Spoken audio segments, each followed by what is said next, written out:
મિત્રો, મારી channel new Gujarati ફાસ્ટમાં તમારું સ્વાગત છે। તો મિત્રો, આજે આપણે વાત કરીશું દેવી ભદ્રકાળી મંદિરના ઇતિહાસ વિશે। હાલનું અમદાવાદ તો પહેલાં અમદાવાદ નગર હતું। અહેમદ શાહે અમદાવાદ વસાવ્યું હતું। એ કથા તમે સૌ કોઈ જાણતા હશો, પરંતુ એ કથા ક્યારે અમદાવાદના સૌથી પ્રાચીન મંદિર ભદ્રકાળી વિશે ઘણા ઓછા લોકો જાણતા હશે। તો મિત્રો, આજના વિડીયોમાં એ જ ભદ્રકાળી મંદિરના વિશેનો ઇતિહાસ વિશેનો જાણશું।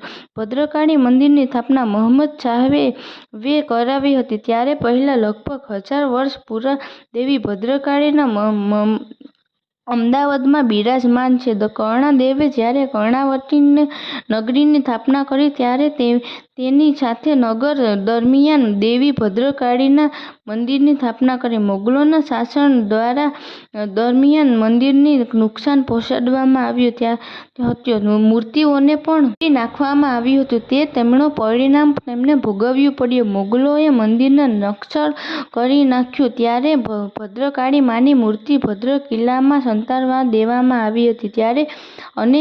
ત્યારે પછી બ્રિટિશ શાસન પેશવાઓએ મંદિરની સ્થાપના એક જગ્યાએ કરાવી અને દેવી ભદ્રકાળીનું મંદિર તમે જોઈ રહ્યા છો મિત્રો। તો પ્રાચીન દંત કથા એવું કહેવામાં આવે છે કે સમય દેવી લક્ષ્મી સ્વરૂપ કન્યાના સ્વરૂપ અને બાદશાહના મહેલમાં આવી હતી ત્યારે તેઓ અમદાવાદને કાયમ માટે છોડી જવાના હતા। તેમણે કિલ્લાના દરવાજા દ્વારપાળને દરવાજો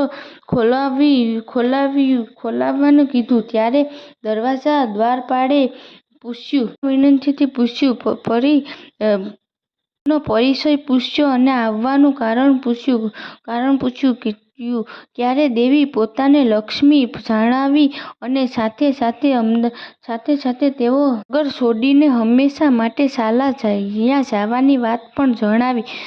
સાંભળી દ્વારપાળ પણ ચિંતામાં પડી ગયો અને તેમણે એક યુક્તિ વાપરી અને દેવી પાસે એક વચન માંગ્યું કે બાદશાહની પરવાનગી લઈને જ્યાં સુધી પાછો ના ફરું ત્યાં સુધી તેઓ અહીંથી જાય નહીં। એ પરવાનગી આપવાને દેવીએ પરવાનગી આપી।